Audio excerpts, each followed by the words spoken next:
We'll be as quick as possible to get everybody to soju time, which is my favorite time in Korea. I go to a lot of quantum conferences, 2 or 3 a month. I've been on 5 continents this year already. Korea attracts a lot of international delegations, and with very high presentation. There's been a lot of kind of satellite and side events over the last 3 days, even before the conference started. So talking about ecosystems, you're building one here, and Brett, I don't know if you have any decision power, but maybe you can rename it the Global Quantum Korea for 2026, because the whole world is here, and we're grateful for that. My company is Global Quantum Intelligence, and we bring a little bit of a different perspective, the one from an outsider point of view, both to the technology and the ecosystems. And talking about all these international delegations, we are a US company, of course, part of the QIC delegation that's here this week, accompanied by the State Department from the US. And the State Department, to give you an example, at the very highest level, monitors 3 technologies: artificial intelligence, biotechnologies, and quantum computing. And in the US, of course, we like to be very intense and strong, so people talk about something like the quantum war, and it's always in opposition to somebody, right? That's how we work. But you see some examples of some very prominent high-level statements on the importance of quantum. So in the US, I would argue, and we spend a lot of time in Washington, D.C., this is not just an ecosystem, this is really a national priority, and that is certainly the lens through which we view it. We now count 39 official national quantum missions, and when you look at data in quantum, by the way, you always have to be very careful. I'm a data person, but data is opinion as well. What kind of numbers do you use? Do you use the numbers from the press release? Do you use the numbers that are somewhat unofficial, but might be more representative of reality? So you really can design this in any way, but if you compare this to other technologies, government grants in quantum are just absolutely tremendous, and just in the last few days, our UK friends added a few dollars to that, and Korea as well. So the commitment at the national level is fantastic. What's interesting here is the US is not leading, and that's very rare in technologies, right? There's actually a big chunk of money coming from Europe, as well as Asia, and you can see the repartition here. I'm going to the Philippines in 4 weeks. That is launching their national quantum mission. Very small, I don't know yet what their goal and ambition is, but you see this popping up everywhere because I think people realize the importance of it. Here we call this the quantum market model. This is our way at GQI to assess the economic impact of quantum technologies, quantum vendors, or in this case, quantum programs. And you see the commitments that we are aware of over time for the different countries. And you see that many countries have made long, medium, but really persistent commitments to quantum. And of course, we're peaking here in 2025. Looks like 2026 might be a little bit higher. It tails down, but you can see that money is committed to quantum, and our sense is this will just continue, right? So when folks ask us about a quantum winter, my answer is always very simple. There is no quantum winter, simply because you have this commitment, right? When we do data analysis on anything in quantum, we always exclude China. We're a US company. Here we include China, and probably should change the colors so you can see it better, but this is the commitment that China has made. Look at that size and look at the timeline of it, how far out it goes, right? And this is what we can reference from public sources. If we look at numbers that might not be public, but that we've been told about through universities and other contacts, this just goes up, right? Again, this is what I mean by this is not just an ecosystem, this is a national commitment. And from an American point of view, this is how we're looking at it. I want to not get into any details of vendor roadmaps, but just to give you a sense of how we assess vendors, and here this is of course quantum computing and quantum computing modalities, architectures, But we build these stacks, define the layers, and then put very detailed metrics against them. And we verify this with the vendors, with the universities. We sit down with them and we ask them if they agree or disagree. And we've been doing this for 10 years. And this is a way for us to identify the gaps. And you see this little icon with the lock. This is where we have some confidential, non-public information available as well. The key message here is, in the ecosystem context, what you want is green, right? And there's light green and dark green. Light green means something is starting to be in enterprise production. It's being used in the real world. Dark green means this is really commercialized and industrialized, right? We still don't have a whole lot of green on this chart. And no matter what way you slice it or dice it, and we love all the vendors, most of them are our clients, over 40 of them, but there's still a lot of work to be done. This morning there was a breakfast with Query Computing, great company out of the Northeast, and they themselves said, we're just at the first step of the quantum journey, right? So when we look at ecosystems, we always look at this technical maturity for a specific region or country or alliance. This is just to give you an example of how we break this down for a specific vendor. So 2 messages here. If you look at existing roadmaps that they have available commercially today, we start to see a lot more green, right? So this is green. This stuff works, this stuff is verifiable, and it's out there. And we have a little bit, I don't like to rank vendors, but we have a little bit of a leader group emerging. There's roughly 45 meaningful quantum computing vendors in the world. 10 or so, not that it is statistically significant, but 10 or so are really starting to pull away from the pack in terms of their technology.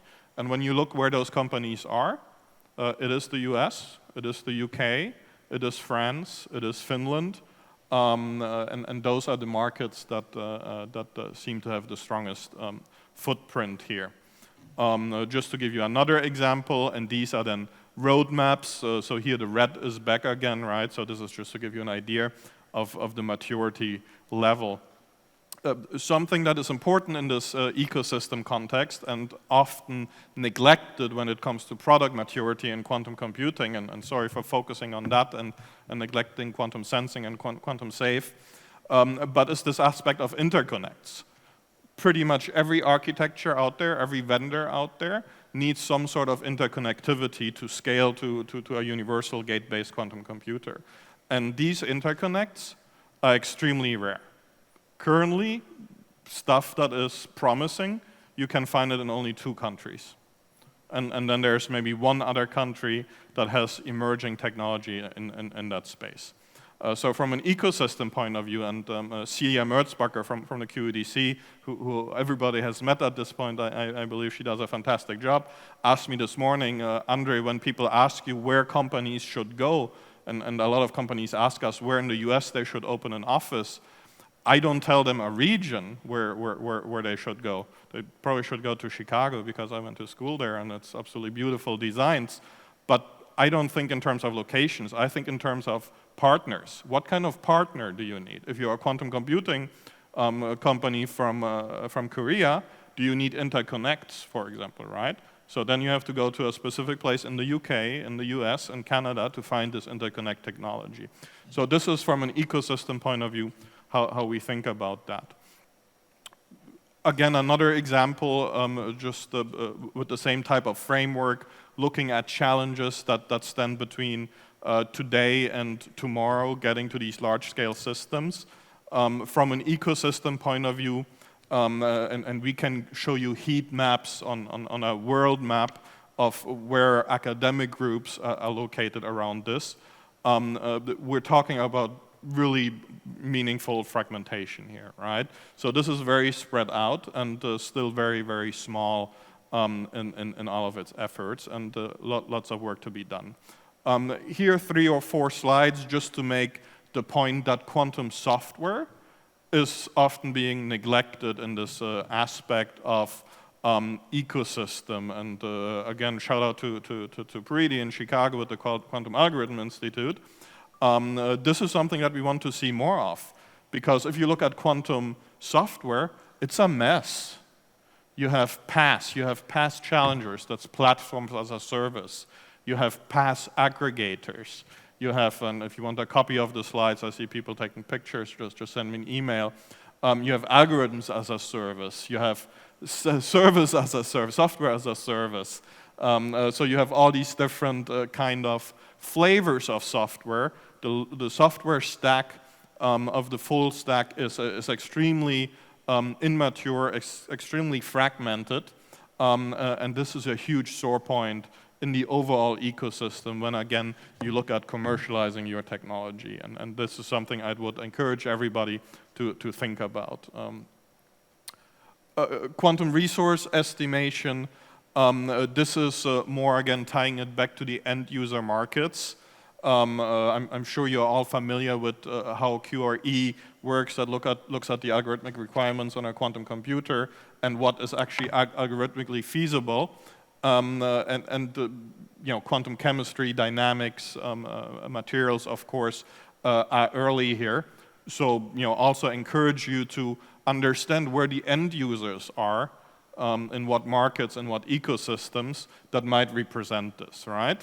If you are building for the very long term, top right, and this chart extends then to quantum machine learning and other things, right, which is way, way farther out, you want to be in a different location than when you're looking at quantum dynamics, fluid dynamics, and so forth. So that's the kind of perspective or lens that we take when it comes to ecosystems. Another perspective, of course, and we saw that in Switzerland just now, talking about talent, and that's a recurring topic. Where do you find that talent? And that talent right now, these are open job postings for a sample of companies. Talent is getting more and more concentrated as well. And if you move to a certain market and you have to compete with Psi-Quantum, for example, for Chicago, for talent in Chicago, or with INQ in Maryland, you'll have a hard time, right? Because these are really attractive employers that also can pay a lot and give you stock options that might be up 3,000% on the stock market right now. So this is another lens that we apply to this whole ecosystem thinking. Use cases, and I'm jumping back and forth here, or sorry about that, but this again is this perspective of the end user market. This screenshot is a little bit old. We have over 200 use cases now, segmented by industry, and again we can show you a heat map where those industries are prevalent in the world and where you will find those markets, but also understand the timeline of those use cases, right? Here we applied a filter, you see it on the top there, status in deployment. And this is my team's assessment of which of these 200 use cases are actually being used by a company in actual day-to-day deployment, right? If you are a company that serves a specific use case market, this is what you want to be looking at. Investments, this is one of my favorites, venture capital. There's so much stuff being written about venture capital in quantum and how venture capital is exploding. It is not. Venture capital in quantum is extremely, extremely difficult. The amounts are going up. The amounts are going up because we see more and more late-stage investments in quantum, what we call around C, around D, around E, $100, $200, $300 million check. That didn't exist 2 years ago. That was unless you have Psi-Quantum, that was something that was unheard of just 2 years ago. Today we see very little early stage and seed stage investments. The deal count is down by about 50%, the number of investment deals being made. The dollar amount is up. It is highly concentrated in quantum computing hardware. That was not the case 2 years ago. You would find a lot more venture capital in sensing, in software, in PQC, and QKD. And it is geographically very, very concentrated as well, in the US and the UK. If you're not in the US or the UK, good luck. The biggest problem, and we've done $2.5 billion of venture capital deals in quantum computing in the last 10 years. The biggest problem today is finding a lead investor, the investor that will take the responsibility for your round. and sign the term sheet. There's only a few people in the world that will do that. Understand where those people sit. That is probably the most crucial ecosystem kind of lens that I can give any startup, anybody that wants to open a second office abroad, and where to find that. Second to last slide, I believe. This is the favorite work of my team, spaghetti chart. I'm still trying to really understand it. But the argument here is we looked at this quantum market model that we use to size and slice the market is that there are many different markets in quantum, right? Both in terms of timeline, today versus tomorrow, as well as from an application point of view. This can be good, this can be bad. If you're a small company that plays in a very specific market and is able to take a big market share in it, you have a great business. So find the ecosystem, find the region, the country, the end user base that will represent that specific market. If you're a bigger company in quantum technologies, then you will only make money in one of 2 or 3 potential markets that are far out. So you're playing a game of survival for the next 5 to 10 years. And you really need to get to one of these large markets that you see here in the middle. Understand where these markets are, the most important thing. And to close, we call this our quantum computing bull pathway. Bull is this American impression, bear versus bull. So bull means you're bullish, you're very excited, very positive about the market. So this is us being very excited about the market. But quantum is so big, no individual ecosystem, no individual country will be able to build it alone. Not from a financial point of view, not from a talent point of view, not from a supply chain point of view. So it needs to be a coalition, an association. And again, what are these markets, right? From an American perspective, it could be NATO, it could be AUKUS, Australia, the UK, and the US. It could be many different versions of a European market, with or without the US. Of course, if you look at it from the other point of view, China has a huge market, and China is building alliances, right? And when I travel in Asia, that is always, I was in Australia a few weeks ago, that has a big installed base of Chinese students and Chinese industrial partners, and it's a real struggle for them, right? What do they do? Because they're a close US ally.